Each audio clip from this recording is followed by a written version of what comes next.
Hello to each and every of you. Welcome to this ICCC forum. As agility is an essential virtue and requires essential skills nowadays, it is from this Parisian vid studio that we are happy to welcome several of our guests and many others behind your screens. The good thing is that we welcome people from all over the world. Californians and Canadians are awake, Indians are not lying down, so wherever you are, we welcome you. We. Who are we? The ICC, that is the International Catholic Center for Cooperation with UNESCO, is a platform, a think tank of about 40 international NGOs of Catholic inspiration gathered to be a force of proposal and reflection with UNESCO. The ICC is itself an international NGO in partnership status with UNESCO. These NGOs are active in the field in 140 countries and in a wide variety of complementary fields. This constitutes a wealth for our platform and for the UNESCO sector. Roche, who has chaired the ICCC for the past 8 years, will tell you more. She was able to bring together a very diverse team to design and implement this forum. Christine, the floor is yours.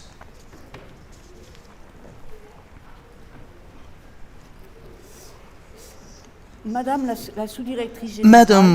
Representative of the Director General, Monseigneur, Your Excellency, ladies and gentlemen, dear friends present in the virtual room, finally, here we are.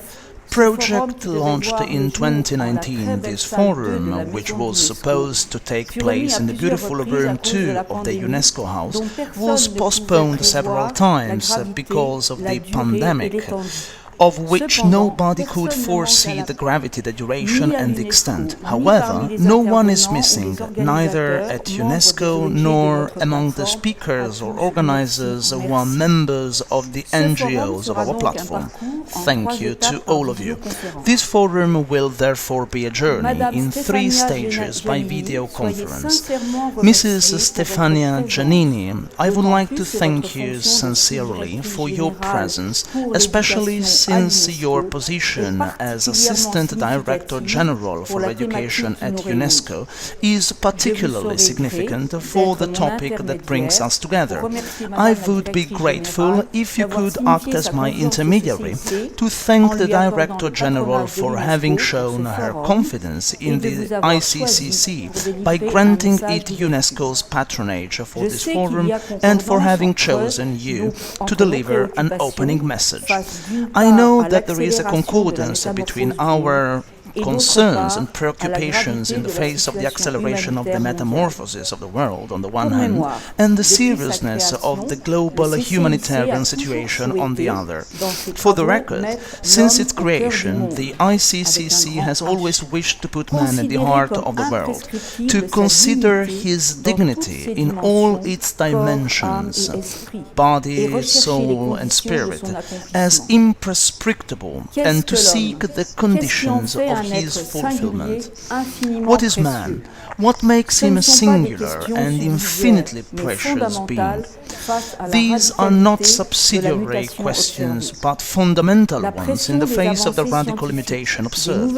The pressure of scientific progress and advances, of new information technologies, and of the omnipresence of artificial intelligence and data management invites us to reinforce the urgency of deepening this other essential question, that of our conscious submission or not to new technologies, or of their reasoned use to the benefit of the greatness of man. Each technology advance, each new scientific discovery introduces possibilities of societal change while being accompanied by a discourse that could modify the very notion of the person.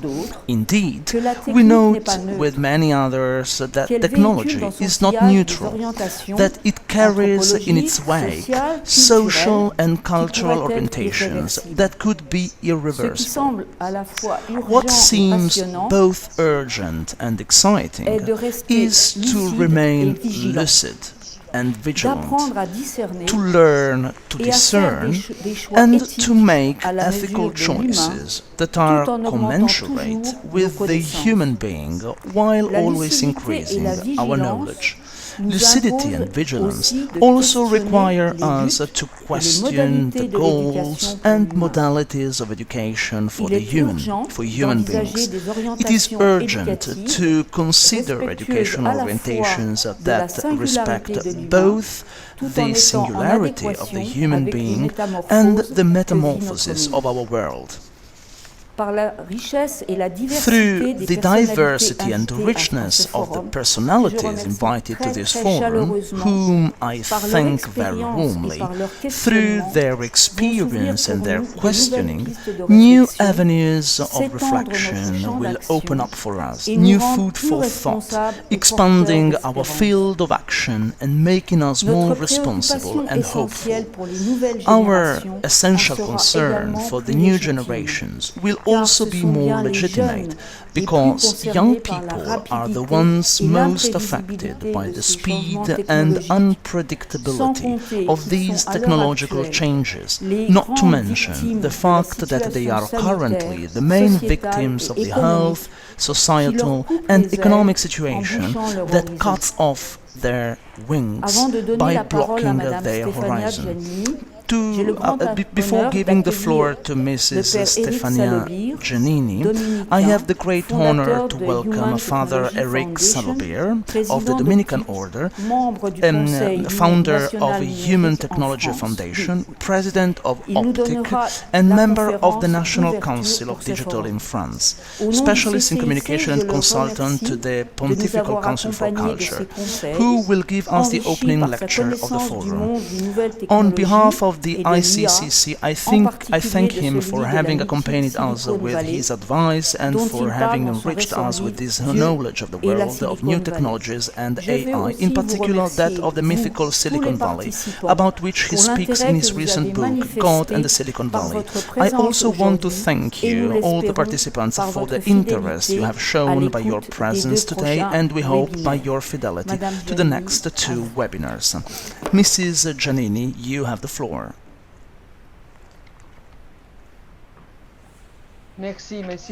Thank you very much, Madam President.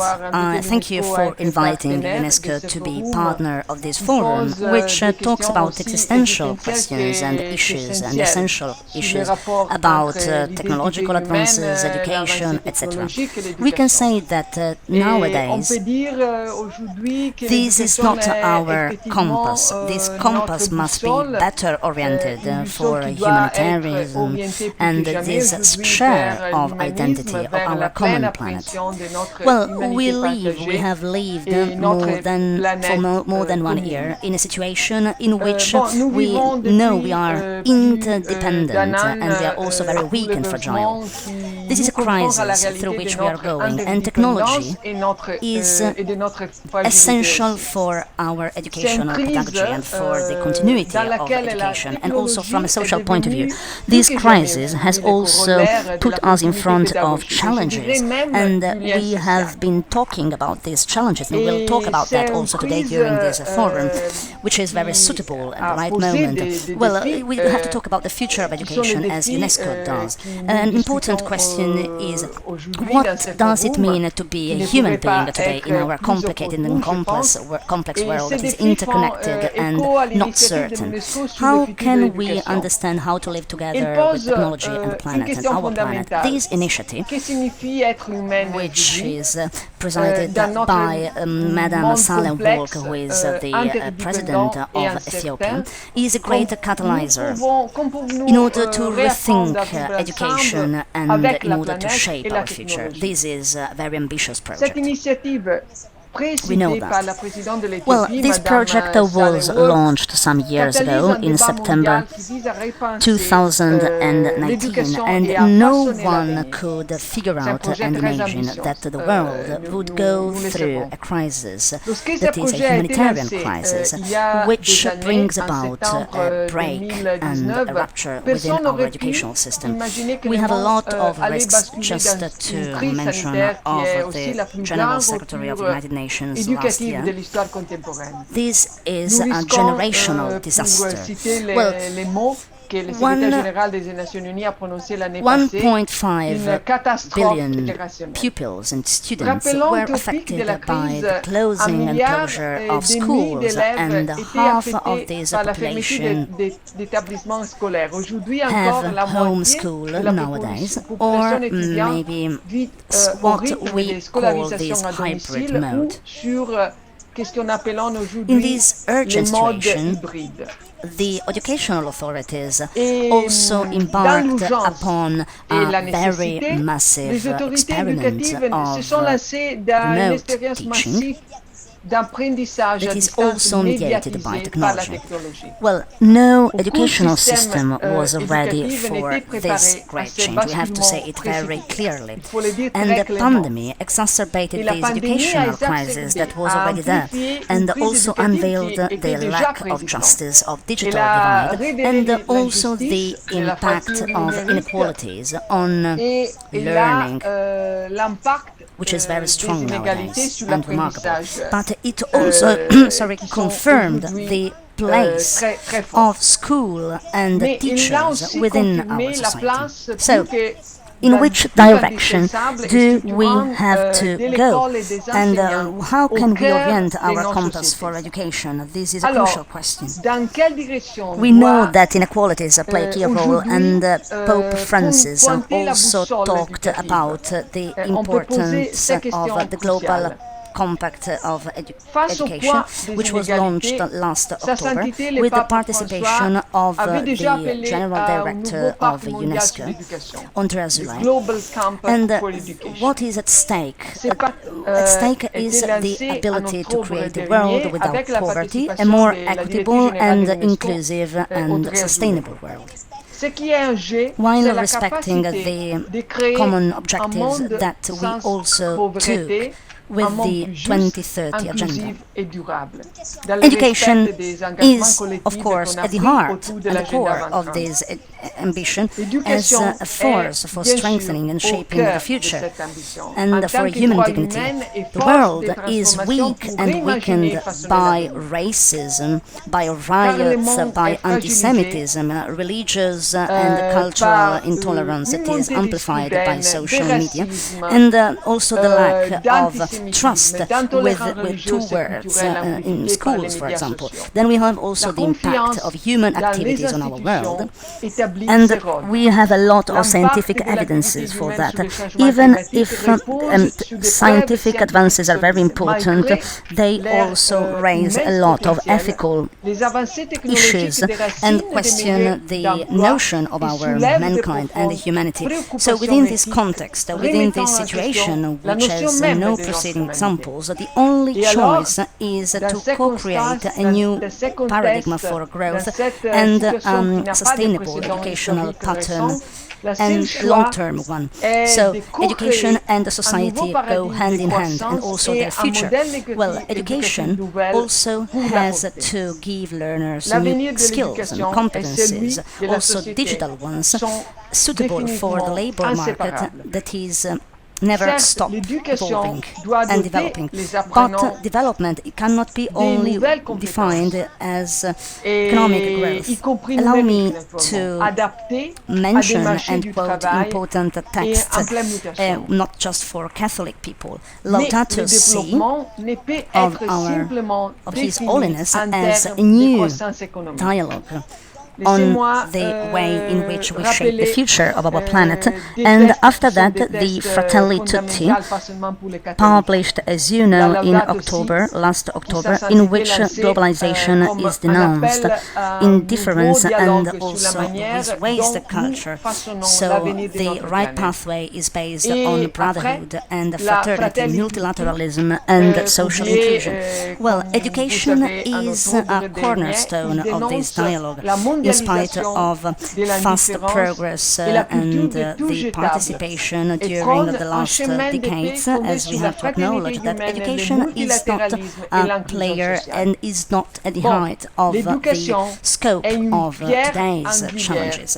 And I would also like to remind you of the big challenges that we have to face nowadays. The first challenge lies in creating and setting up a culture of inclusion based on diversity as a force and which fights against any form of discrimination, based on human rights that are universal, equality between young people among young people and their respect of cultural diversity. This challenge is very topical nowadays, and young people that are weak and sometimes marginalized, above all girls, risk not to be able to get back to school due to the impact of the pandemic. Second challenge, this is a challenge that I would like to define as the ethics of responsibility, which is very important. The 2030 Agenda of United Nations also recognizes and acknowledges the transformative role of education in order to create more equitable, more fairer, and also more sustainable societies. There is also kind of target, 4.7, and I would like to quote it. We have to make sure that all learners acquire the knowledge and the skills that are necessary to promote the sustainable development. This objective also encompasses environment awareness raising, but also world citizenship, human rights, and a culture of freedom, non-violence, and appreciation of cultural diversity as well. Well, we have to teach to take care of ourselves, taking care, this is the key message, of other people of the planet in the spirit of respect and openness and solidarity. These are key words in this century, above all today and in this crisis. Well, and UNESCO is a kind of flag for us. We have a lot of programs for world citizenship and sustainable development with its fundamental mission of building freedom in the spirits of people, men and women. Last December, during the launch of a mission to encourage reinforced engagement about this idea of education, Pope Francis also pronounced these words. I would like to mention and quote them. Education is always an act of faith that look at the future from the present, at the heart of Sustainable Development Goals, SDGs, and the acknowledgement that high-quality education is the foundation that is necessary to protect our common house and also generate human fraternity and brotherhood. This is the Education Global Pact on Education and also the Mission 87 that should lay the foundation for a better civilization based on love, beauty and unity. Well, just to conclude, well, there is a third challenge in order to make this vision of development and human development more stronger. Well, this challenge is a kind of universal ethics in the application of new technologies. This is how I call it. The digital revolution has accelerated during this pandemic. It must be at the service of educational transformation that are accessible for everybody, men and women. This kind of ethics will determine the measure at which the human beings will be able to take advantage of the advantages of artificial intelligence and able to control the risks. UNESCO makes an effort at global level to establish the principle of artificial intelligence with a view to adopting a recommendation during our General Conference this year in November, which will be the first legal tool at global level. This universality, social justice and respect of human dignity are our fil rouge, our main topic in this work. And to get out and to find a way out of the crisis that we are going through nowadays, we have to reshuffle and recreate and rethink education together with the sense of urgency and ambition and emergency that is based on these principles and the respect of our own planet and of our common human beings and humankind, and mankind. I would like to thank you very much for your attention. Thank you very much, Mrs. Giannini, for this long message that we will work on together with the team of the ICCC. You know that our ambition is to submit a proposal to UNESCO and to other organizations, some educational orientations towards desirable possibilities, and we think that this is a universal mission, and we know that UNESCO is committed to it, and ICCC wants to give its contribution and make its contribution on the future of education, so learning to become, which is a great title in my opinion, and also by answering the call of Pope Francis that you also mentioned, since his messages are very, very strong on the protection of our planet, sustainable development and fraternity and brotherhood. Well, I would like to thank you very much, Madam Representative of the Director General. Be sure of our gratitude and our willingness to keep on working together with UNESCO in the education sector. Thank you. Thank you very much. I would like to give the floor to our father Eric Salobir for the welcome conference and the introductory conference. Well, thank you very much, Madam Honorary President and Madam Representative of the Director General, so Assistant Director General for Education. Good morning, good afternoon, or good evening, based on your time zone. We talk about transhuman, so going beyond the human, we could say, in a bad translation, so transhumanize. Well, this is going beyond the human, something that can't be said with words, and this is the base of the experience, and this also deals with the Silicon Valley, and this is not the slogan of this big group corporation, American corporation, but this is just a concept that is drawn from the Divine Comedy of Dante.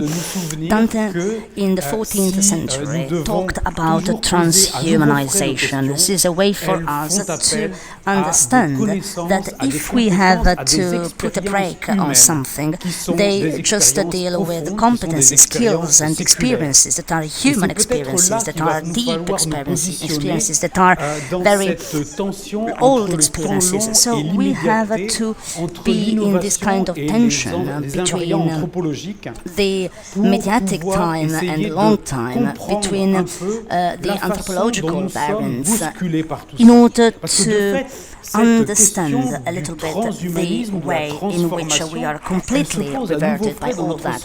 And all this idea, transformation, transhumanization, is also important, has an impact on our technological society. So the question is why? Maybe because our technologies are produced by technology. In this sense, so our society, we have technologies that are similar to them, but the way in which we use this technology, it transforms us. And there is a point in time in which we say that we are produced by our products. So how far, to what extent, and how are we transformed in the literal meaning of this word? So our shape is transformed, our form, we have to go beyond, and well, we can say that there is someone who talked about that, and with Dante, we know that we can go further, and he said that going beyond the human cannot said with words and cannot be expressed by words. So we have some examples that show what experience can bring about.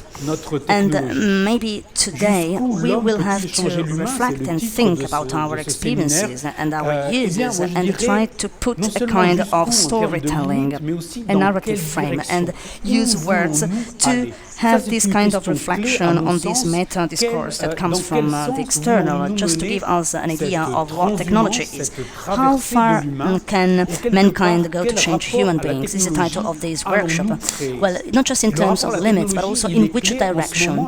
Where do we want to go? This is a key issue, in my opinion. So in which orientation do we want to go? This kind of journey of human beings, and what is the connection with the technology?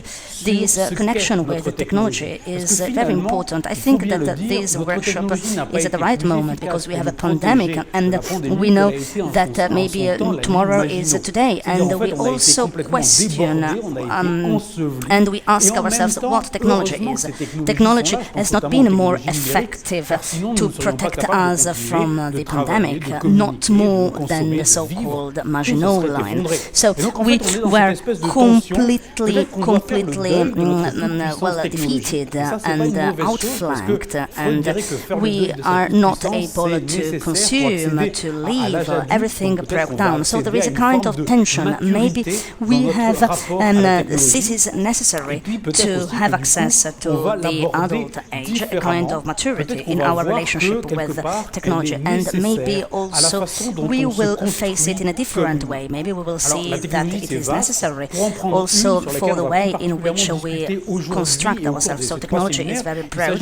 Well, we will talk about that nowadays and during the 3 workshops. So artificial intelligence, this is a paradigm of this technology for 3 reasons. Before, above all, it is mature, so it is life laboratory, it is universal, and it is extremely important. As electricity at that time, it is a kind of, it is important for this kind of revolution and this kind of breakthrough. But the revolution is not just an industrial revolution, it is also a cognitive revolution and an epistemologic revolution. It is as the invention of printing, for example, or writing, codex, for example. So it also transforms our relationship with other people and also with the world. Well, you will say that this technology is not something that we always have. There are people who say, I never use it, but they are much more affected and impacted by what by it rather than they think. It is also invisible.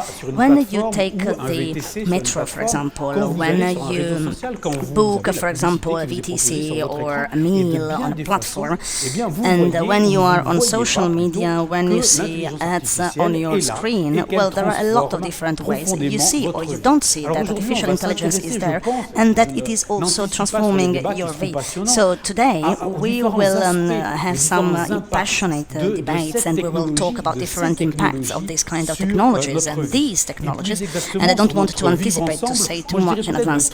Well, we can live together in 3 different ways.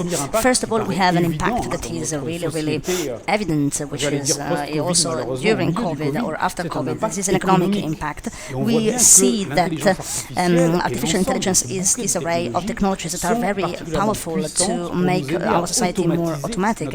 We have, for example, we know that machines are less expensive than human beings. Maybe we will remove some power from human beings, and we will replace mankind by machines.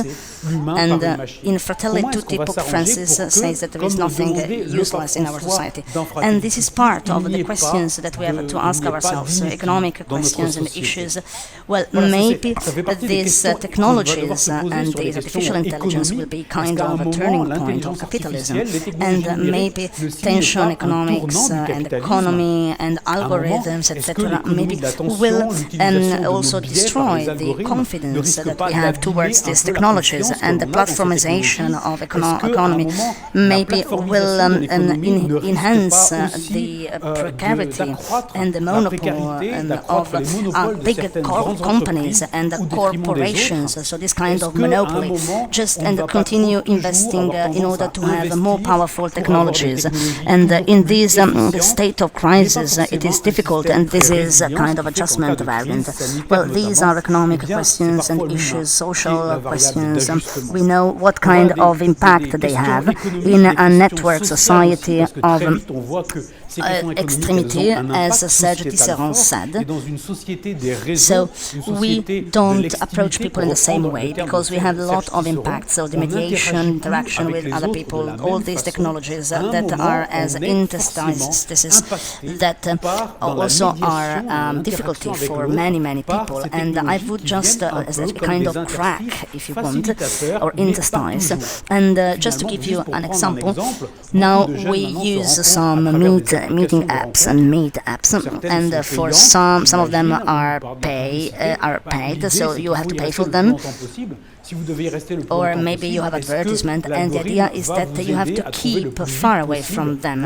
And does the algorithm will help you to find the right man or woman of your life? So this is not certain. So some of them are paying. So we have algorithms that are at the base of these networks, and they are a great place in which you can find people that are a little bit marginalized and outcasts, in which they can meet there. They can meet up, so we have some movements that are also important to all of us. So we are in a situation in which the impact has been societal, economic and political through the governance of algorithms and through the way of these networks supported by these technologies that can also boost a direct democracy, that can also replace or weaken our representative democracy. What does it mean? Will we have a kind of platformization of our state? Because at a certain point in time, as Michel Houellebecq said, she says, I will choose my country of residence as I choose a hotel. When I don't like it anymore, I can change it. But, well, if we consider the status of state nations, what is weaker than this kind of social contract? And maybe all this will be completely destroyed. I think that we will have to talk about that today, just to better understand how can we live with these technologies, and to get ready for the next webinar in May, in which we will also go beyond that, and we will try to talk about the anthropological impact of technology. With Michel Serge, I am completely convinced that these technologies will have a positive impact on human beings, on mankind, and that human beings will find the the right means and the right instruments and tools to make these and to let these technologies blossom. And well, in all revolutions that they are going to go through. Well, how can we make sure that these individualization technologies do not lead to individualism, that they can also allow people to blossom? Can we be certain that the coming of human beings takes place? And will people, well, I see that the slides are changing. And can we say that this kind of coming of people, so this advent of people, will be done with a different access to information and knowledge? We wanted to be a realist. These algorithms help us to discern, so to make a distinction between information. We have relevant information. Well, does this information correspond to what we were expecting? So this works this applies to search engines, for example, engines, and also to many other things, for example, and also to platforms, etc., and the networks. So this also allows you to be satisfied. This does not mean that it corresponds to the reality of things. Maybe we will continue having a truth that is kind of adequation of our intellect and of the real, of reality. Just to give you a very tangible example, well, this is something that can be manifested when we do research on the internet. Well, we can have a lot of different proposals, but when I also ask questions to all the groups that are there, for example, which is capital of France, and this answer doesn't bring any problem. But if you ask the same people, which is the capital city of Israel, well, maybe the group and the respondents will answer Jerusalem or Tel Aviv. So there is a kind of geopolitical aspect that you are not aware of, but that also transform your view of the world, your vision of the world. And we will have access to more and more knowledge, but there is also this capacity to discern that is offered. So how can we leave these groups that are connected to safety systems, so they also take care of your house, just to become a kind of God, personal God, a household God, a family God that takes care of the family. Maybe there is a risk that they will become totems and maybe we will give up to them. Well, I think that this is the way in which we have to go through this journey. So different steps, different obstacles and hindrances, we will have to go through them and go beyond them, just to make sure that our human being is a better one, and that is much better than it was before. This is just a little bit the way in which we'll have to go on and to move forward. Well, I insist on that in a very pragmatic way. Maybe this is a kind of etymological apocalypse, and this is a kind of problem for all of us. So this is a kind of apocalypse in this way. And this is also the object of our third seminar and workshop in June. We will have to understand that if you want to transform, we also have to transmit. So we have to prepare the new generation, the young people, and this will also imply to give them all the elements that they need to make a choice, to be players of their life. I think that UNESCO is a great place to work on these issues, a new form of education, and this is a project that is our project of OPTIC for the communication of education for the Holy Seat, and also of the Holy Father for that. So working to understand what we have to convey to people that will have to blossom in a world that is transformed by artificial intelligence, so that they can understand, they can be informed in order to make choices, and to be well-blossomed human beings, responsible citizens, and maybe also engaged believers. Thank you, Father, for these inspiring words, these questionnaires, and these questions that will underlie the course of our forum, metamorphosis of the world. How far can men change human beings? What compass for education? We have organized it in 3 times, in 3 stages. Today, the first one, artificial intelligence in the broadest sense of the term, causes an acceleration of scientific and technological evolution that transforms society. This is what we have called the metamorphosis of the world. The effervescence caused by the discoveries of research is not original. What is particular nowadays is the awareness that the person takes or does not take of the impossible questioning of his or her own human nature through radical innovations. Indeed, does the man find himself grown? All man, the society itself? Thanks to new technologies, what are the opportunities, what are the risks for men? Well, Emmanuel Leclerc, a philosopher, will moderate this around the table. Emmanuel, you are a doctor in ethical and moral philosophy, an expert in anthropological ethics, and a teacher-researcher in ethics on artificial intelligence at the École de Commerce. You founded and preside over the anthropological think tank Becoming in order to act in which you interview in a philosophical way personalities from civil society, ministers, ambassadors, artists, sportsmen, etc. In your latest book, you praise the truth. What happiness it would be if everyone made it a duty to respect the truth. Emmanuel, the floor is yours. Well, thank you. Thank you very much. Well, I'm really glad to find all of you here on this platform. Well, scientific progress and advances always question us. In the era of a new technical and technological revolution, it is legitimate to ask ourselves where we are going. But is it necessary to know already where we come from? This will perhaps allow us to answer the question, who am I? What is man, simply?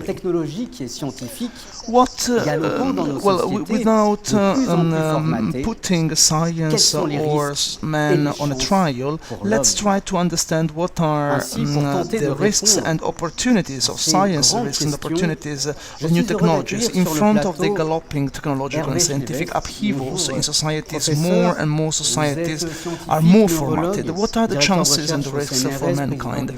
To try to answer this question, I am pleased to welcome here on the platform Hervé Kneves. He is a professor, you are a director, scientist, neurologist, researcher director at the CNRS. You are president of the INSERM Ethical Committee and the CIB, International Bioethics Committee. Thank you very much for being here today. Then we also have Jean-François Braunstein. You are a professor of philosophy at Paris 1, specialist in the philosophy of science and author of numerous works about which we will speak later. And we are also by video conference with Michel de Bonneuil. Well, good evening. Thank you for joining us. You are economist, former finance inspector and initiator of what you call the Quaternary Revolution, and we will talk about that later. Well, good evening. I would like to start by you. Well, in 1998, you published a book with Daniel Cohen, a book on the Industrial Revolution, induced by the development of information and communication technologies. The report noted the delay of Europe and France in this field compared to the United States and recommended an increase of the efforts in the production, in the diffusion and assimilation of new technologies. In addition, you are interested in local services or personal services. Within this framework, you could also take part in the Borloo Plan in 2004. Well, all these reflections led you to develop the concept of quaternary economy, or economy of the quaternary, that you develop even more in your book in 2017, the Quaternary Revolution editions of the Observatoire. In this book you position and you ask this question and you talk about the quaternary economy in relation to the GAFA, so to the Big Four. Well, Michel de Bonneuil, this is a question for you. Could you explain to us how this concept of quaternary economy is revolutionary, but also what are or could be its limits? Good evening, everybody. I only have a couple of minutes, and maybe I would like to start saying that the digital and the digital technologies will have an impact on the skills of humankind, of mankind. So we also had it with the Industrial Revolution, so we had the multiplication of physical capacities and skills. So in this way, with these mental and physical skills, we have the feeling that we can create a man as in our image or similar to us, or something that can be similar to it. And I think that this also brings about a lot of concerns about the revolution and about these technologies. Well, we see that the economy is developing in chaos, so we don't know how we can find themselves in it. We also have the feeling that we don't don't have any impact on the world that is being shaped in front of our eyes. I think that if we wanted to have an impact on this economy, it is important to be aware that technologies, digital technologies, allow us to fulfill our needs in another way compared to other technologies, to the previous technologies, where in the past we had to move in order to get some goods, for example, or to go to other places in which we could find services. And today, digital technologies allow us to make available what we need: information, goods, and people that take care of us. So this is a very radical change. This is to say that we have a new category of products that are not goods and not services, that put them together and go beyond them, and these are solutions, so new products, and this means that everything is made available in the place where we live. Well, GAFA, the Big Four, understood that, and they started making available to us whatever could be made available. Well, so immaterial goods, so text, but also image, but also sound, with whatever we have seen. And then they also delivered good, and then cars were shared, and then people were made available that could carry out some works at home. So we see that all these applications, because they don't talk about solutions, they talk about applications, but it's the same thing. All these could make everything available to us, whatever we need or needed, thanks to a platform in which we have everything. So, for consumers, not only. Well, these GAFA, what we call GAFA nowadays, the Big Four, are today great, powerful corporations in all the world, and this is something we have to understand. Genetically, they are digital. That is to say that their capacity is to process information, to process exchanges between all the stakeholders, and for them, man is not in their plan. Well, for the moment, we have some of them that are necessary, for example, for home delivery, so there are some people that are needed, but they are not employees, they are freelancers, so they just work based on the tasks they are entrusted with, and they are completely independent from the employers, from the bosses, or from these new players of digital technologies.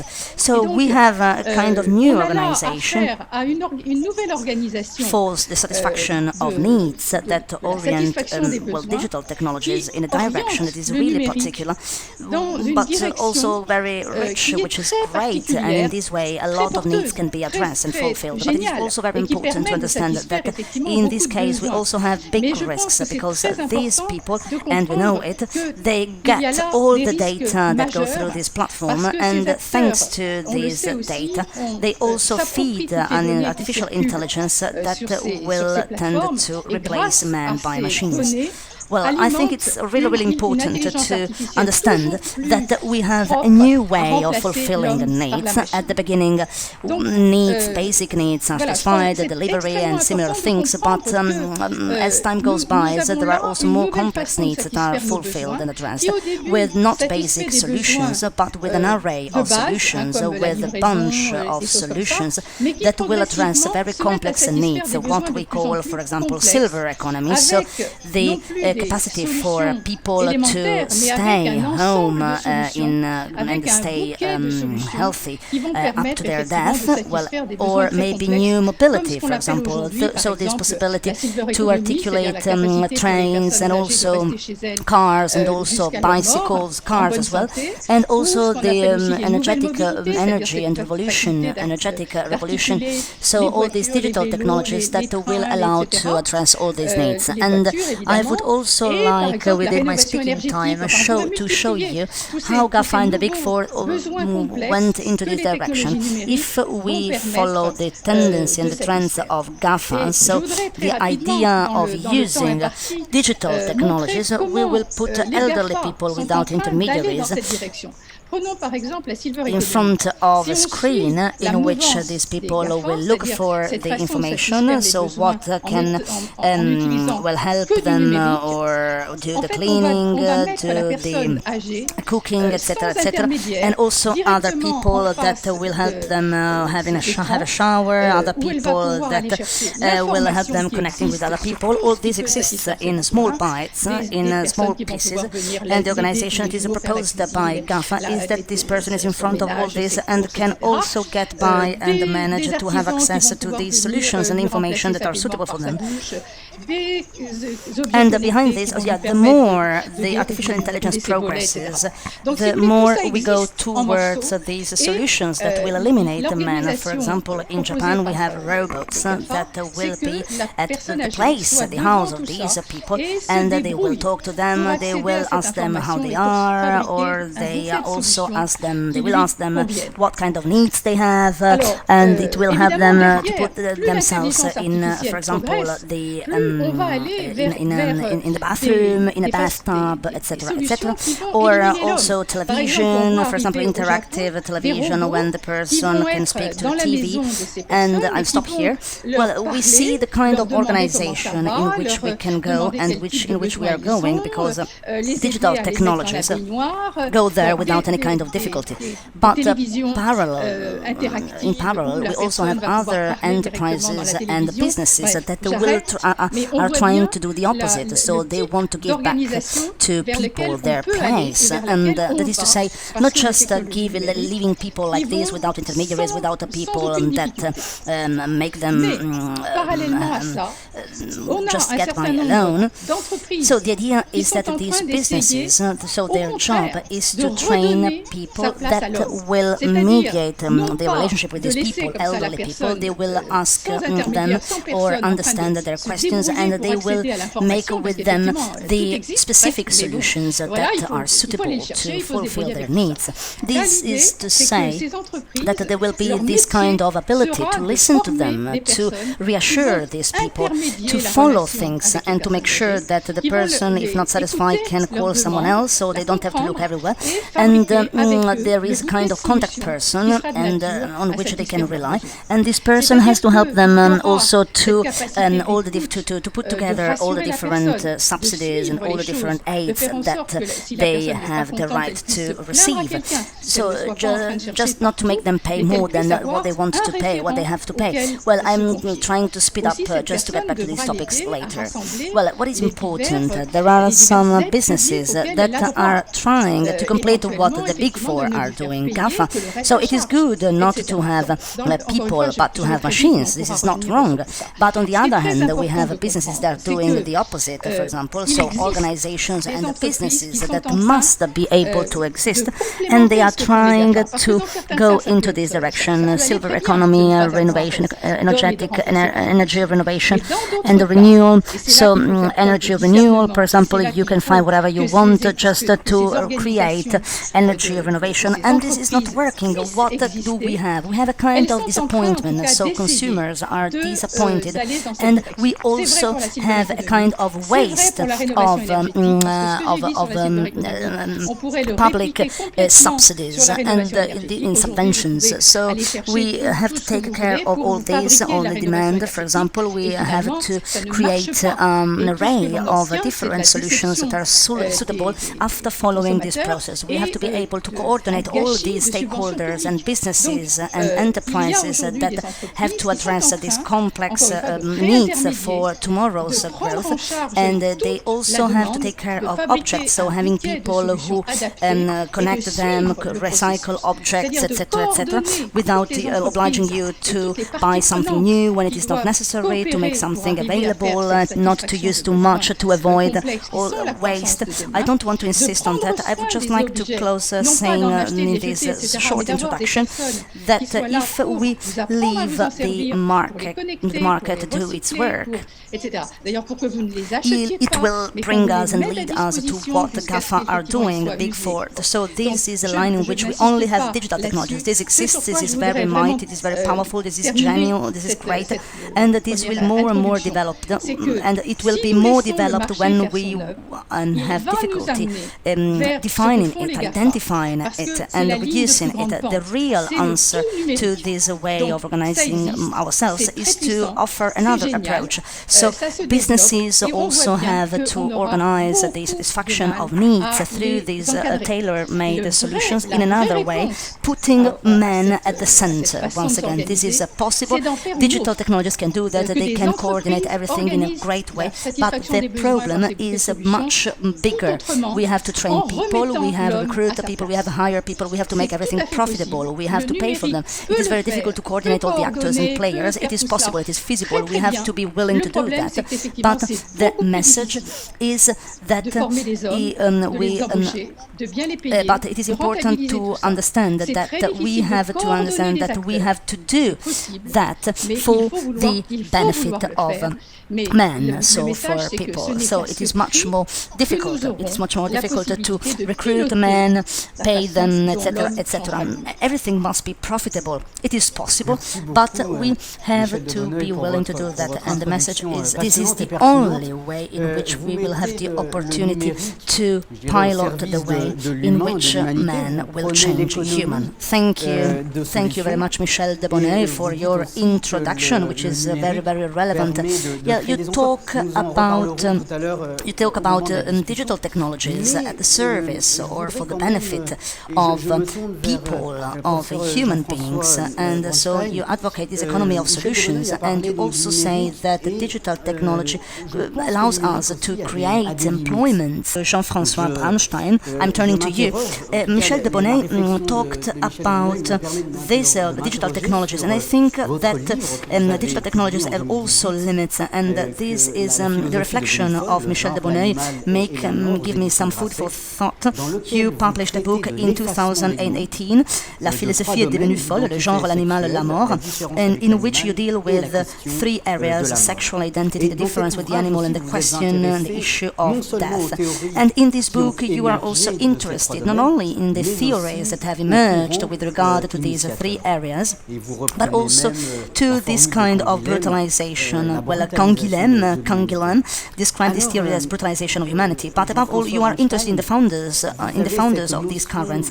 You have found a common point in them, in the incapacity to think the otherness, the difference, the limit, the resistance of reality. So, why does man not manage, or does not manage anymore, to think the limit?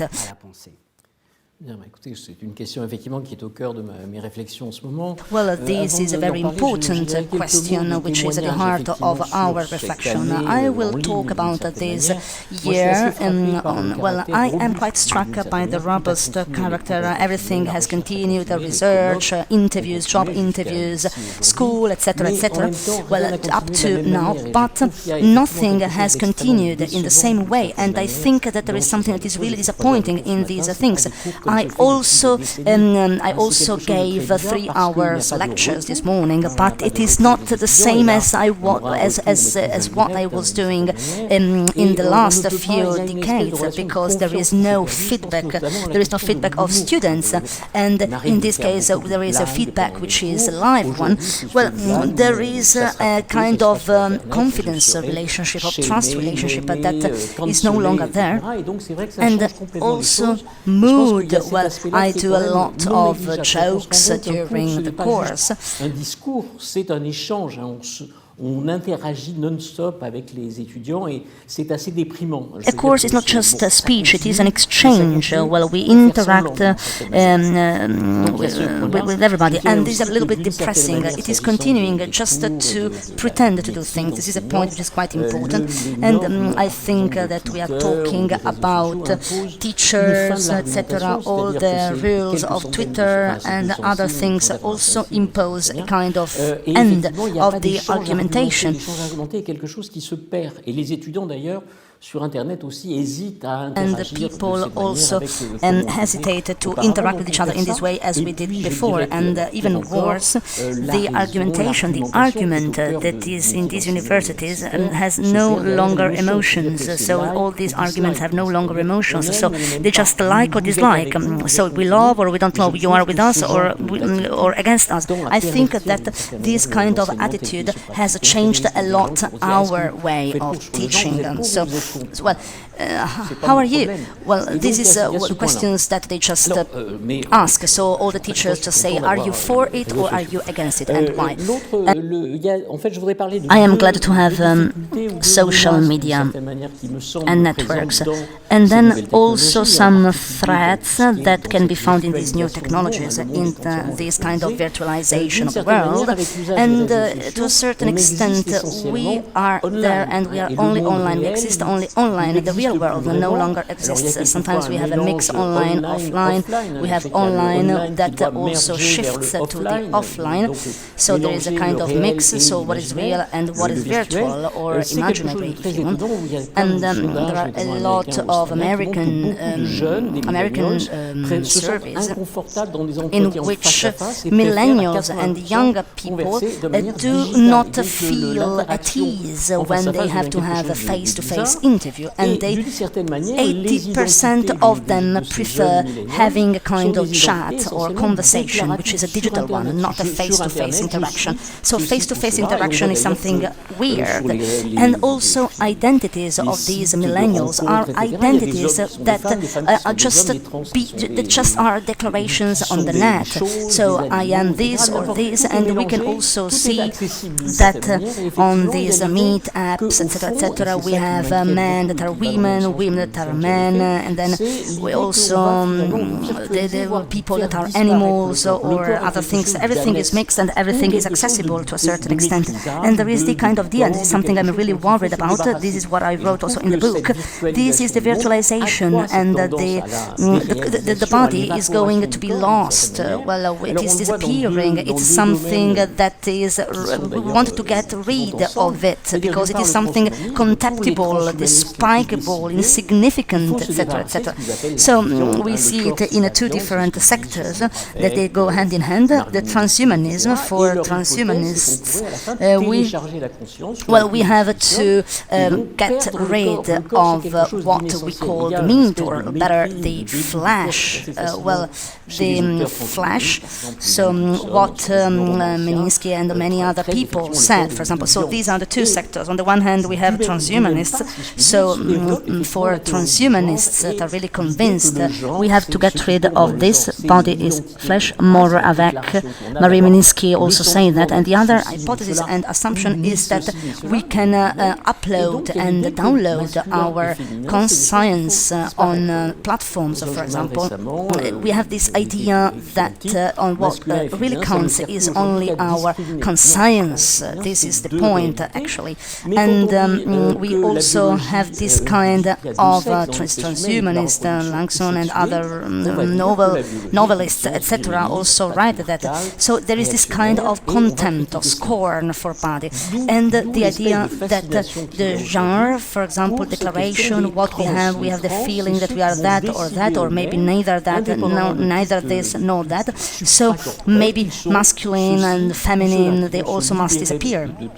In a newspaper, I also read that masculine and feminine are just used nowadays to discriminate against people.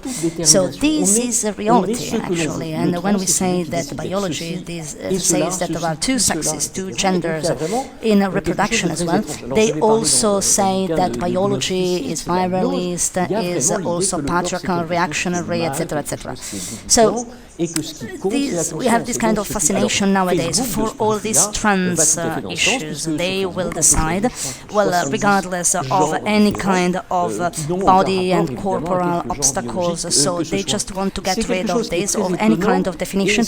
And we also have a willingness to do that. So trans, and this is really successful. And also the hero that at the end will emancipate from everything and will get free from everything. We are also what we want. So trans are people that decide to be this and this or this and this, etc. So this is something that is really, really strange.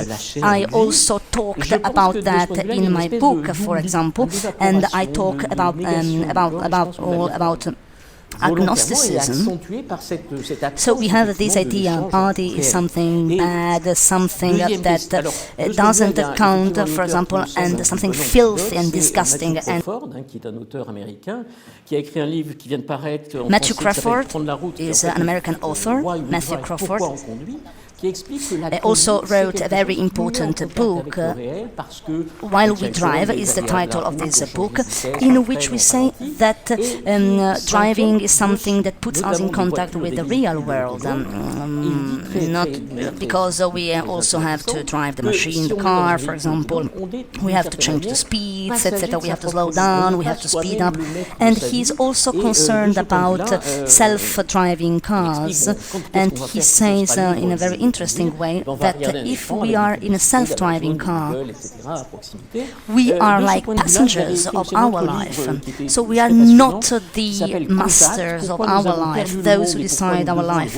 And from this point of view, I think that we also have to ask ourselves, what will we do when we are not able to drive? So we will be, if we don't have to drive, we will be in front of a screen with ads, etc. If I still have 2 minutes, second risk is a risk that deals with our freedom. So GAFA have a lot of data. This is a lack of balance. So there is a kind of impairment, if you want, and they know a lot of things about us, but we don't know a lot of things about them. What is annoying is that they just don't want to. It is not just that they wanted to guide and drive our attitudes, but there is this idea that they want to orient us and to drive us for our benefit. The idea that is underlying this GAFA is this nudge theory. Nudge theory is something that will push us to choose this or that. So they push us to choose what is good for us. There is a notch unit that also work at BBA. I didn't want to advertise that, and they give us tips. Well, I don't. So they wanted to act for our benefit, and this is something that is questionable. Why am I obliged to? Why am I obliged to push a button to get some sugar in a coffee machine? It could be also the opposite. So this is what is important and what strikes me. So if you don't have a lot of information, but in this case there is a lot of information, and there is also this attempt not just to direct our purchases, but also to direct our desires and our decisions to make something good for us. So, I don't think that our health justifies that those things happen. Stuart Mill writes about freedom. I suggest you read it. And he explains that the only reason to have strength in order to impose our strength and our willingness is to avoid or to hinder people from doing something bad for other people. But if other people want to do something harmful for themselves, they also have the right to do that. Just to conclude, I would say that there are two important quotes. Catholic philosopher, but I think that they are very nice. Georges Santayana, an American philosopher. It is possible that a man doesn't eat and doesn't drink what is good for him, but it is preferable for him and less humiliating to die in a very free way, so to freely die. And then Chesterton, the freedom of man belongs to himself, and he can also damage himself with drinks and with food, but he can also be ruined in a casino. If he does it, he is stupid, but if he is not able to do that, then it is less free than a dog. So the idea is that freedom is better than health. I think that this is an idea that is not shared by the GAFAs or by the Big Four. Thank you very much for the speech, Mr. Jean-François Bramstein. You just evoked the notion of limit, and you also gave us also an idea of the limit of social networks, even if it was kind of alarm. Well, I would like to turn to Hervé Neves. You are neurologist, researcher, you are a doctor, you published also a book on brain. Well, this book was published by l'Iconoclast and the title is Le cerveau en voyage scientifique des cellules aux émotions. Well, to get back to what Jean-François Bramstein said concerning limits in the scientific field, well, who can we and where can we go currently? Can we do anything, or do we have to do anything? Well, scientists can't say what we are allowed to do. Well, scientists are there in order to push the boundaries. We are ignorant people and we will stay like this for a long time. And they also make a lot of propositions for citizens and listeners. And I think that there is a dominant philosophy currently. And André Comte-Sponville said 1 week ago, freedom is better than health. Well, I am a doctor and I think that it's about being healthy, because people that are ill would like to be healthy and in good health to have a freedom. And also people, well, if we want to be free, we have to be in good health, actually. Well, and then there are also people that endanger their health. Yes, this is just their matter for them. But, well, we have a number of issues here. And Jean-François talked about the nudge. We would like people to give up smoking. If nudging should work, then people would give up smoke for a long time, and nudging was used to stop people from smoking. And we have a lot of different deaths every year, 70,000 deaths from tobacco. Well, you invited me because I am the president of the INSERM Ethical Committee and the CIB International Bioethics Committee of UNESCO. It was set up in 1993 to clarify these issues, tensions that we can find about between immeasurable benefits of the progress of knowledge and on the other hand the issues raised by the progress of knowledge. Well, they go hand in hand. This International Bioethics Committee also made a lot of statements. One of them is fundamental, the Universal Declaration on Human Rights and the Human Genome in 1997, and then it was adopted in 1998 by the United Nations. In Article 1 we can read that in a certain symbolism human genome is a heritage of mankind. Well, even if we talk about genomes today and the responsibility in this sector, we will get back to that. In 2003 it was completed by the International Declaration on Human Genetic Data, and in 2005 by the Universal Declaration on Bioethics and Human Rights. This committee wants to grab deeper into these issues. For example, all the current report in which they talk about brain and neurotechnologies. And this will bring us to talk and lead us to talk about freedom and question this idea of freedom.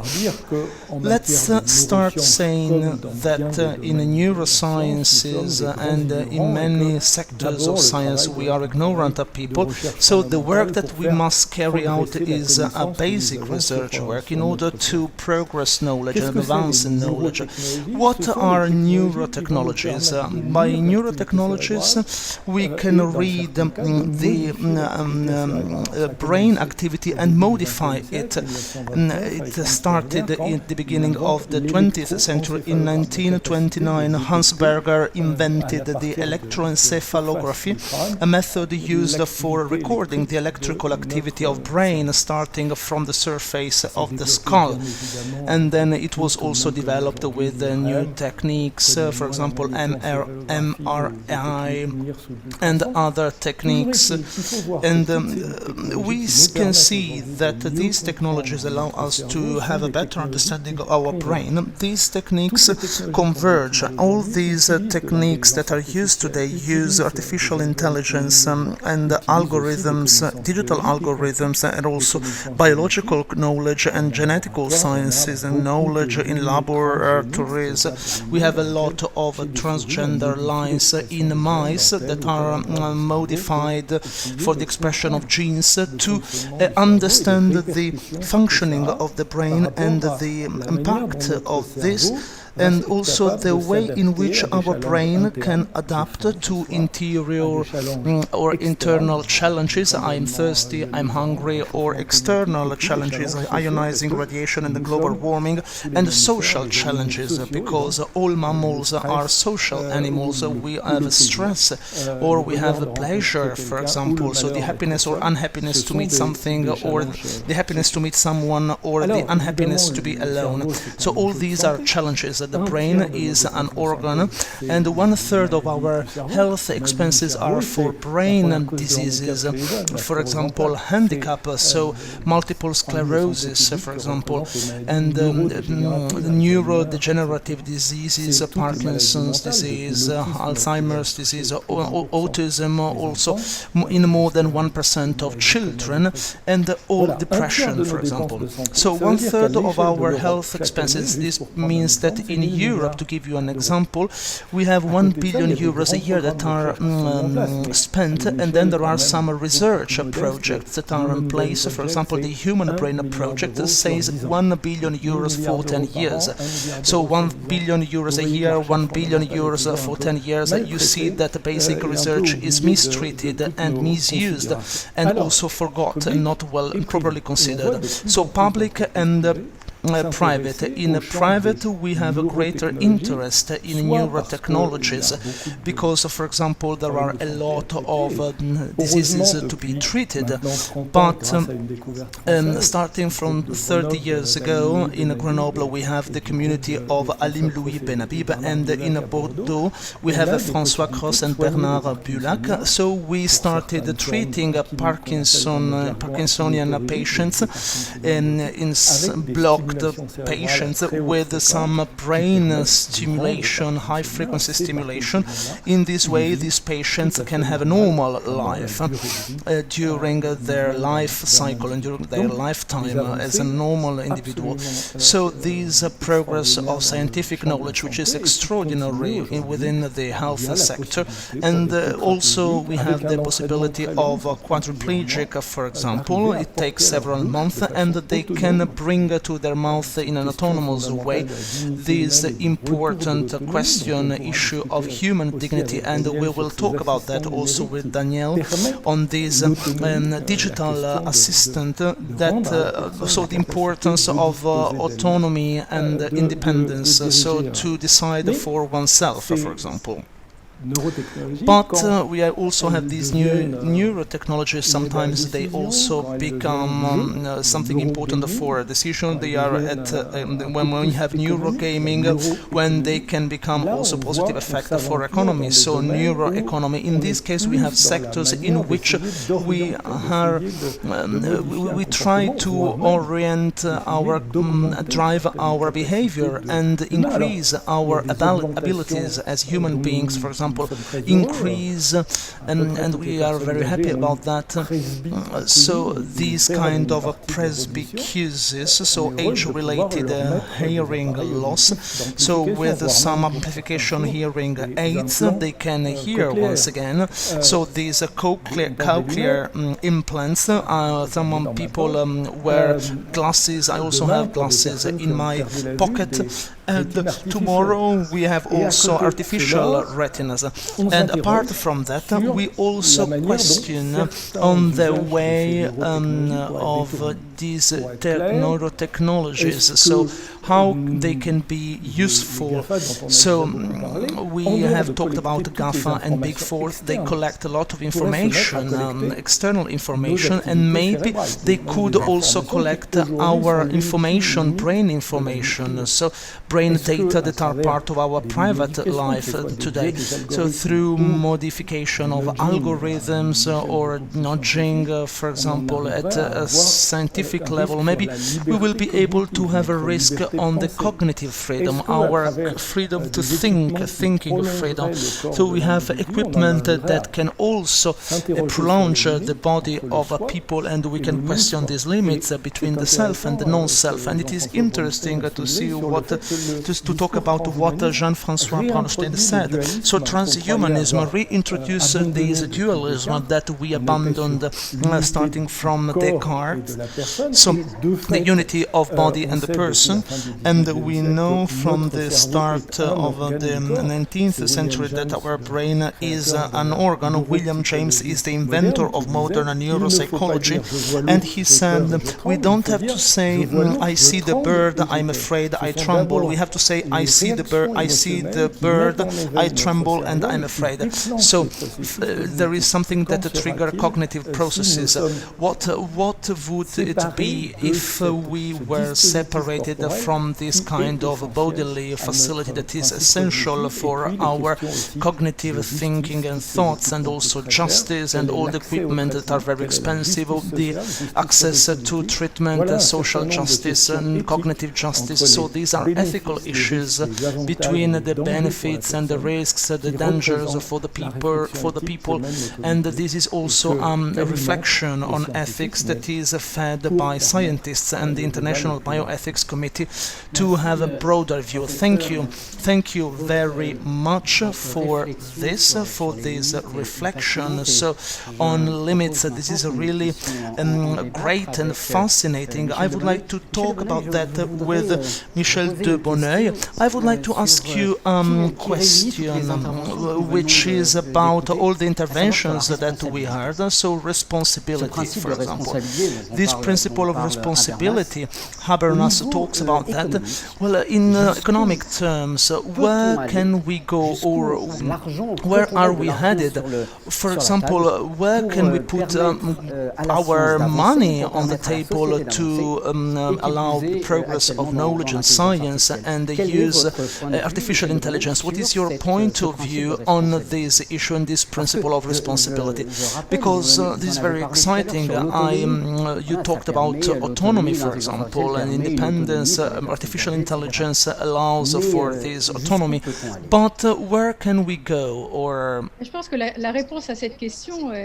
well, I think that the answer to this question does not exist as such, because it can be the result of a kind of an exchange of people between people based on the situation of technologies and the knowledge. I think that the responsibility is to make sure that the organization of economists and the way of addressing needs will have a positive impact on what we do.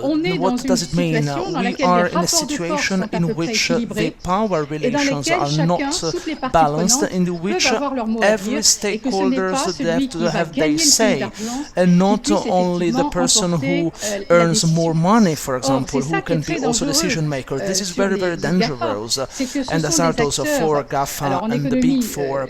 So in economics, we have a kind of monopoly, for example, which we are afraid of, because by definition these actors and these players have the whole market, so they have quite an important power. So the monopolies in previous economies were for United States, or they were made public in economies such as France. So there was a lot of distrust in economies because they had a lot of disadvantages and drawbacks. So one of the problems of GAFA nowadays is that they have kind of monopoly, a quasi-monopoly, almost a monopoly, and they have a lot of power, and we are in front of a decision that is imposed by them, and this is their decision. When we say that we can oblige them to do this and that, I think that this is a mistake, because it's almost impossible. These players, these stakeholders have a lot of impact on production systems and processes that are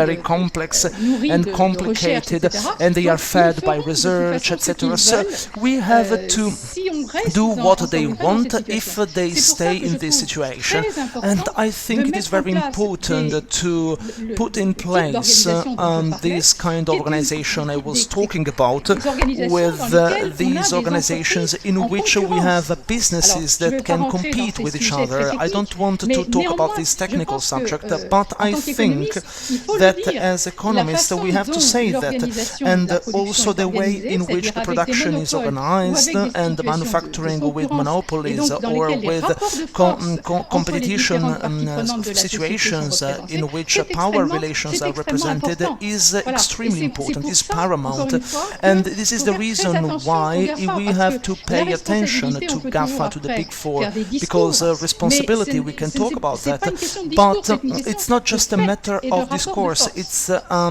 matter of facts and power relations. Thank you very much. In terms of responsibility, and Mr. Braunstein, Michel de Bonneuil talked about this power of the Big Four. We are outside that. Do we have, or we become maybe slaves of GAFA and we lose our freedom? Yes, the GAFA have very, very worrying behaviors. For example, we have a ban on presidents in the United States due to social networks. This is worrying. Democracy is not for them. They have their rules, they stick to these rules, and there are things that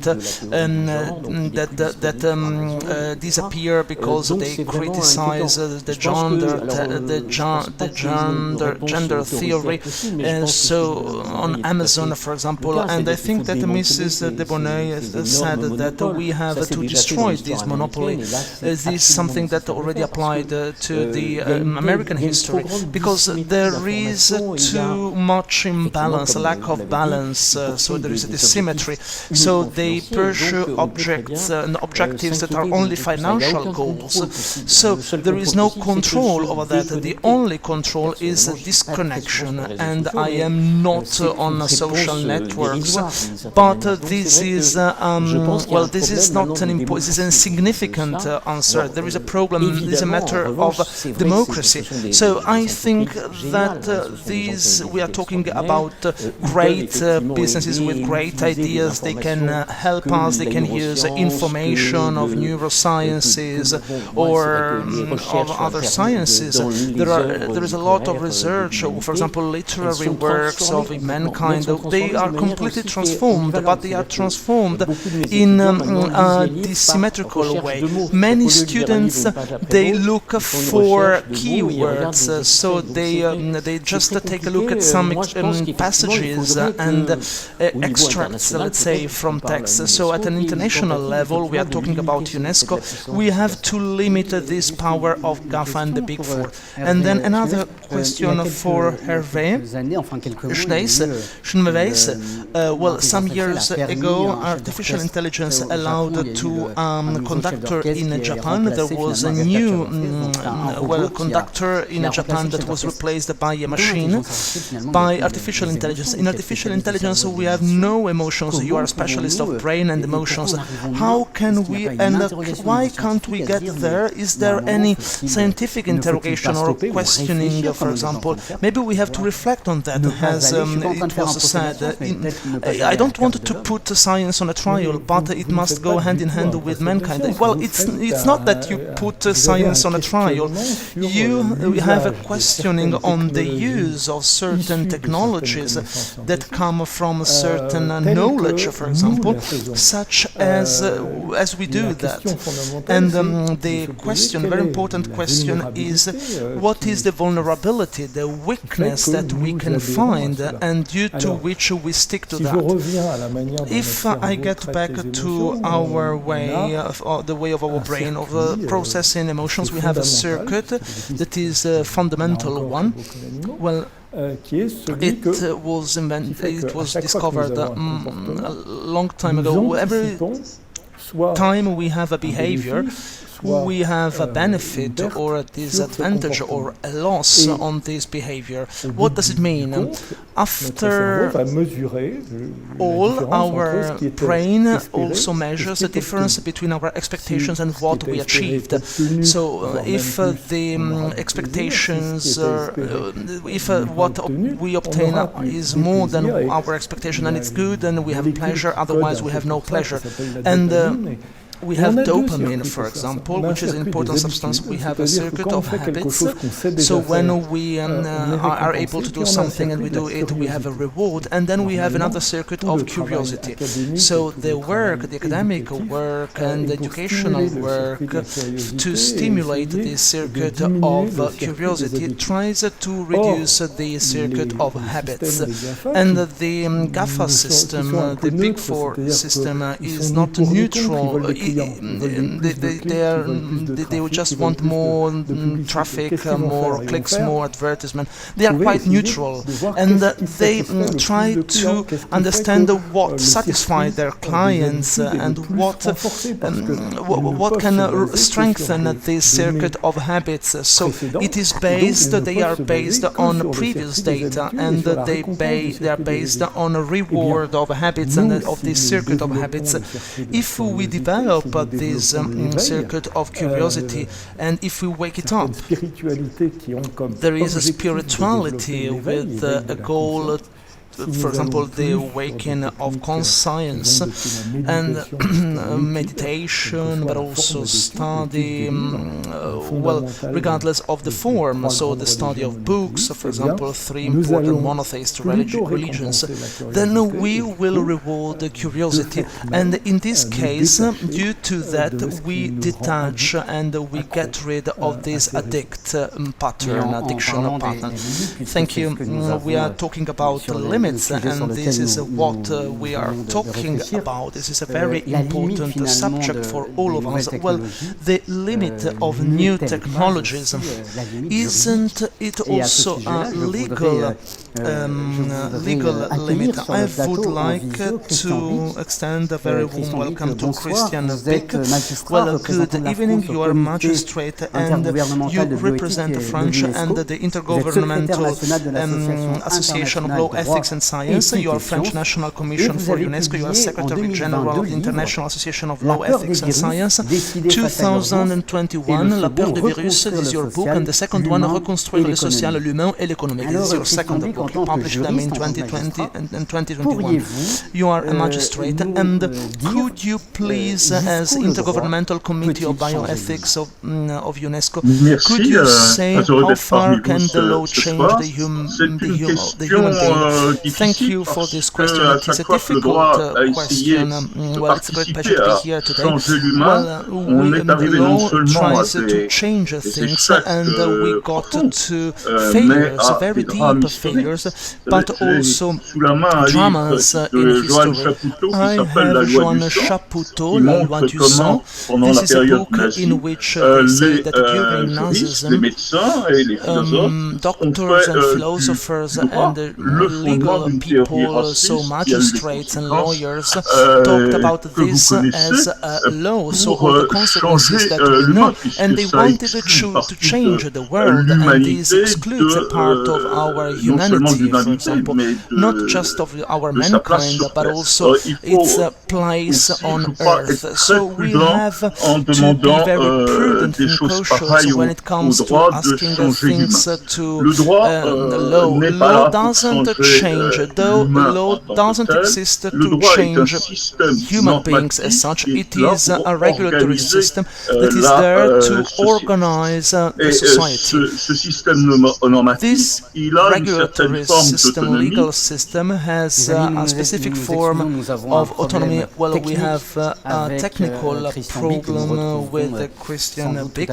We will find him in a few minutes, but we can go on and move ahead. We will, thank you very much, Father Eric Salobir, for joining us.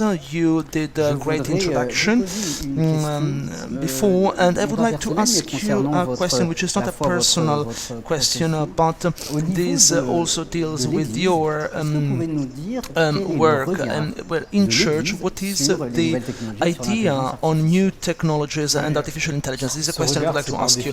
Well, this view is a positive one, because we consider that artificial intelligence, as all technology, is the result of the creativeness and creativity of human beings. So human beings continue this creation act of God. So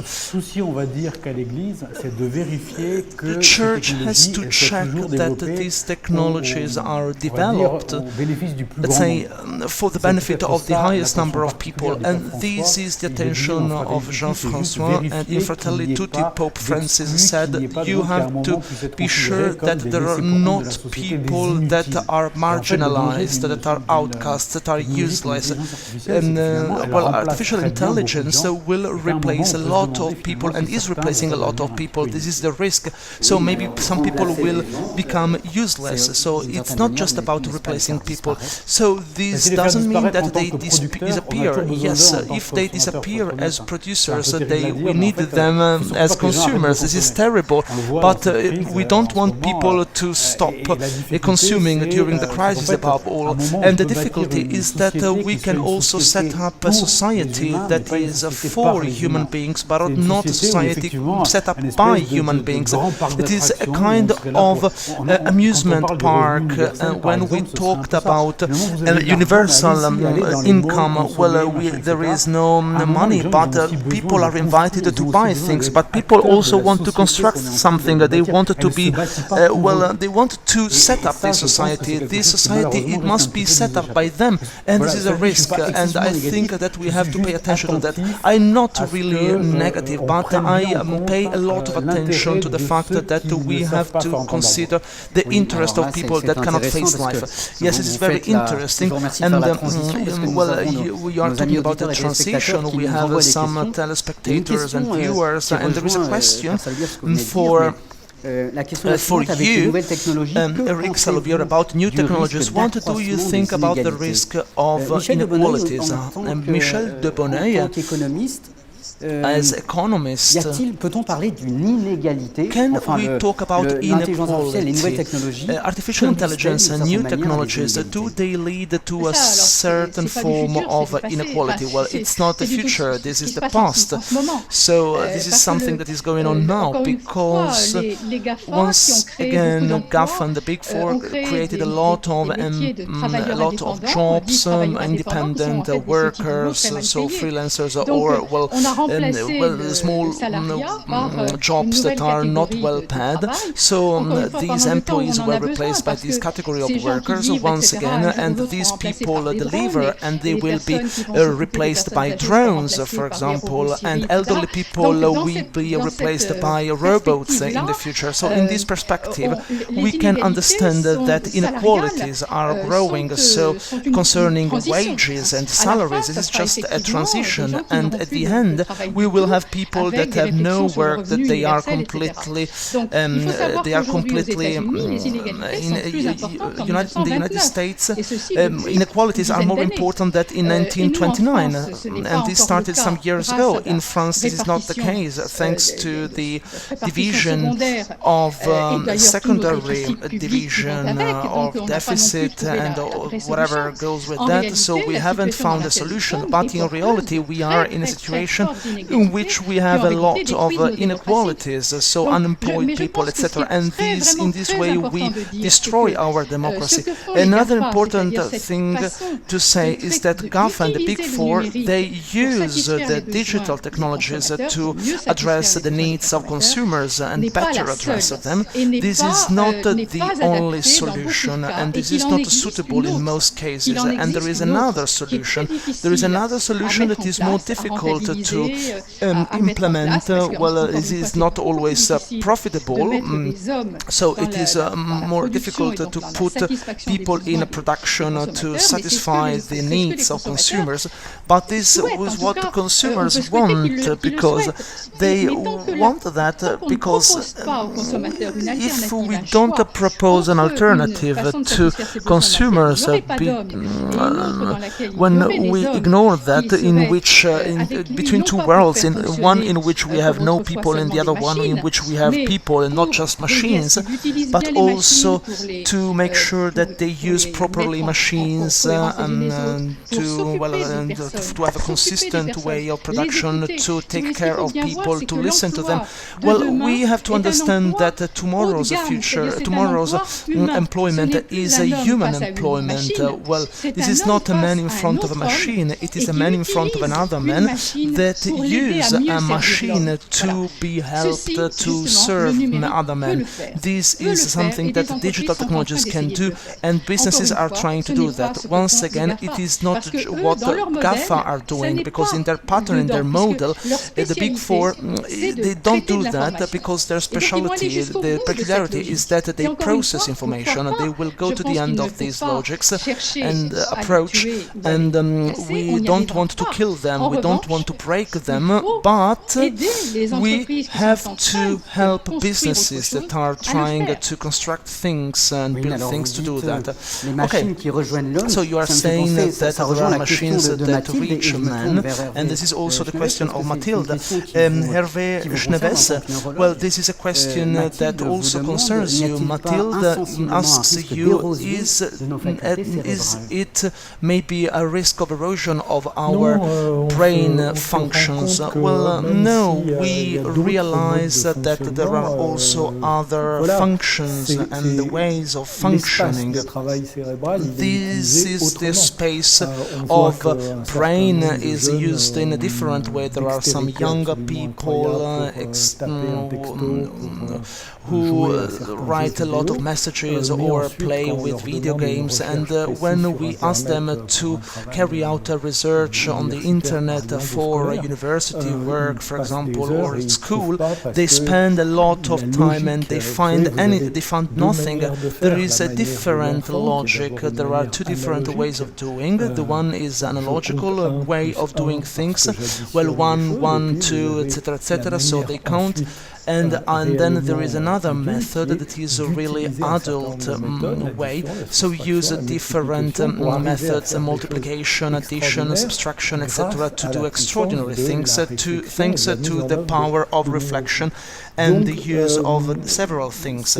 So I think that these cognitive capacities and skills are still very, very far away from what they can do. In front of a computer, we can go much faster computer when it comes to processing analogical information, and we have an artificial intelligence that is quite weak nowadays compared to what is processed by our brain. And today our brain can have a consumption of 2 bananas a day. For example, to recognize things, for example, people that can be recognized much better than computers that use a lot of energy to do that. So there are also many other advantages of the human brain, but the brain has to use them, and there are elderly people, they have to use their brain a lot, and well, I listen to whatever was said, but as a doctor, my capacity as a doctor, I can say that when it comes to health, there are a lot of inequalities, and they produce, they have an impact on disease, and in economic inequalities have an impact on that, because people are ill because they are poor, because they have no access to health system. We have also COVID. COVID will have an impact on that. We work remotely on the diagnosis of cancer, for example, and also other diseases, for example, and also the treatment of delays in healthcare, for example. So it's not a chance that the highest density of COVID is in department 93, in the poorest departments. So economic inequalities have an impact on health, and if thanks to technology we can improve all that, at least partially, for example, telemedicine, teleconsultation, so medical assistance, and decision making, then we can also improve the level of health at its best. And it's not just in our countries, it's also millions of people that would like to have a minimum standard in Africa, for example, in Asia, etc., etc. So let's think in a broader way. Well, let's not just think about the first or the second arrondissement where we are now. So this question of inequalities also raises other issues. There are also other questions.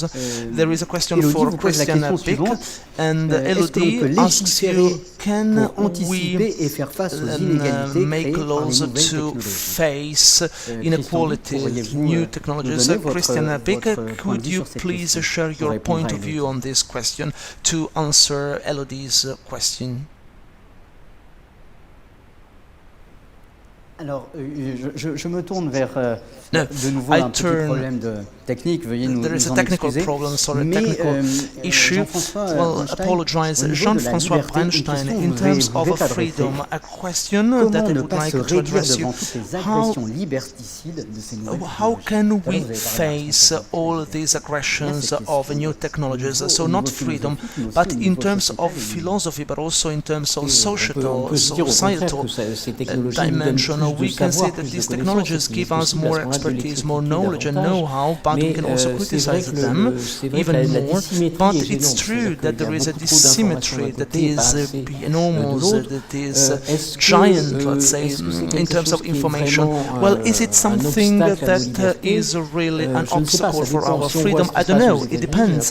If we see what is going on in the United States, I think that this is a problem, it is becoming a problem. And there is a system, for example, this idea that, for example, film demand channels, etc., also give us always the films that we have already watched, and this is something that I'm worried about.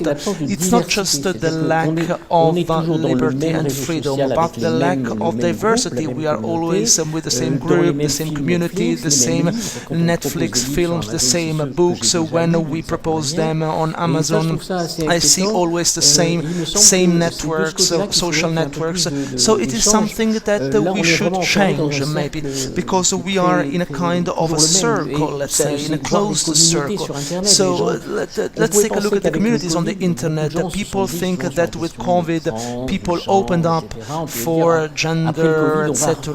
After COVID, we will land once again and we'll get back to reality. No, it's the opposite. After COVID, we are even more in this kind of utopia. utopia. It's really something that we cannot criticize, but the connection with the reality is lost now, and it's curious to see that after COVID people think that we will get back to reality, so normal human beings with bodies, with meetings, etc., but we have not overcome COVID yet. But I think that it will be even worse, because during 1 year we have been with the same communities, with the same people, with the same fixed ideas, projects, etc., etc.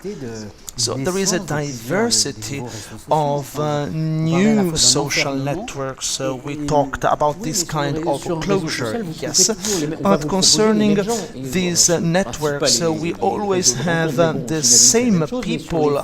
Well, for example, films and books, etc. Well, there are always same people. It is a kind of imprisonment and detention.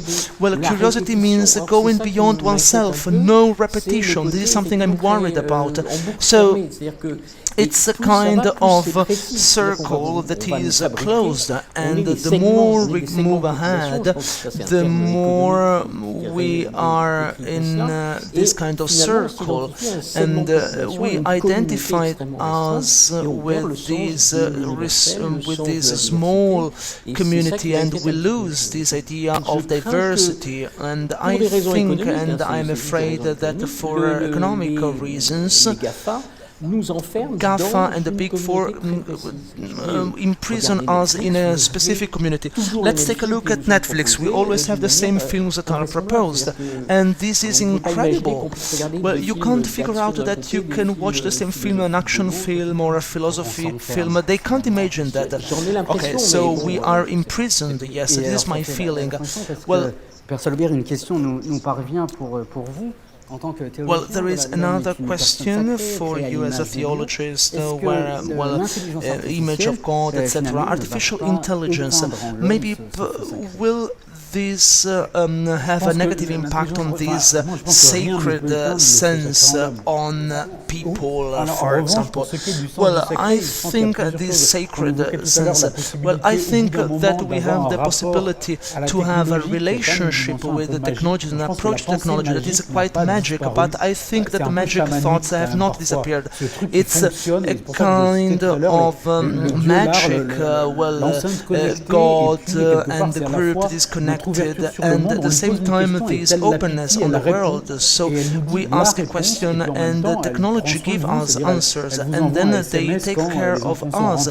So we, for example, young people whose mobile phone beeps, etc. We have this dimension, and this will have an impact on our human dimension. And then another thing, human nature is always by definition something incomplete. We are social animals, social butterflies, and we need, there is a kind of emptiness in human beings. As a theologist, I can see that this is true, but also in general, not just for the church, for religion, there is a movement towards the future, towards a project, towards other people. So there is this kind of danger of artificial intelligence. Well, this is quite difficult for the world, but this is something, we always have an answer, we always have a film, we always have a book, we always get something or everything. So it's kind of saturated, and we are saturated, we are overloaded. So we wanted to fill this gap, but I don't say medicine because this is not my sector, but from the theological point of view, maybe also from the anthropological point of view. Well, this is an empty space in which we can also have other experiences with other people, people we are surrounded by, and other people. And this is something that is extraordinary. And when we want to do things in too good, too well, then artificial intelligence and all the facilities and devices can be very dangerous, because where does it lead us? And it can be a problem for us. Would you like to add something? I think that Mr. Eric, Father Eric Salobir has got to the heart of the question. There is no human brain. We are human only in the view of other people, and the children show that. So we were born with a human genome, with a brain that is endowed with the potential, but we become humane when we are looked at by our father, mother, other people we are surrounded by, education, and in this way we become human beings. So this kind of alterity, of otherness, allow us to recycle our humanity. So I think that this is a real danger, because there is a kind of imprisonment on ourselves. So there is a self-dialogue, there is a digital system that suggests us what we have already received, without that we realize what is going on. So if we start from what we did, our brain also tells us what we feel like doing, or at least not our brain, but new technologies. So if we don't have a dialogue with ourselves, or then our mankind is really endangered and jeopardized. So we have no regard, no look at other people. Michel Foucault and Levinas in the last courses and discourse on this phrase of Socrates, Crito, we owe a rooster to Asclepius, pay it, don't forget it. Why this philosopher of freedom wants to sacrifice to the god of health, since he is going to drink hemlock? It's because his pupils, as Michel Foucault says in his course, Crito above all decided not to follow them. So this discourse depends on our capacity to interact with other people. So if we don't have this otherness and this ability to interact with other people, then we lose ourselves. And what unites us and what put us together is this discussion, but this otherness, this faith, this discovery of other people, and the epiphany that is an image that comes from Levinas. Well, who am I? What is man? It would be pretentious to answer this question, but perhaps we have answered through the passionate interventions and exciting intervention to the following question: where does he stand in front of the new technologies, in front of AI? Well, where do we stand? But what seems more than urgent is to remain lucid and vigilant, to learn, to discern, to make ethical choices while increasing our knowledge.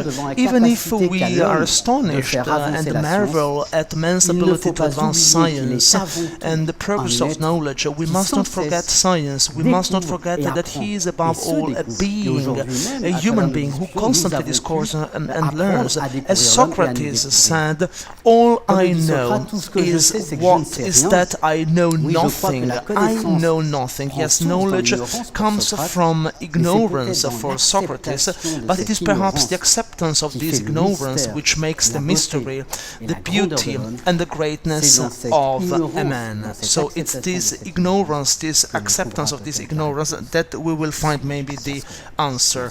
Well, who am I and what is man? Thank you, Emmanuel. Thank you to each of you, Michel Bonneuil, Jean-François Bernstein, Hervé Kneves, Christian Bick, Eric Salobir, for your crossed views. These lines of thought and food for thought that challenge us. This closes the first stage of our journey, but leads us to deepen the essential question: what is man? What makes him or her a singular and infinitely precious being?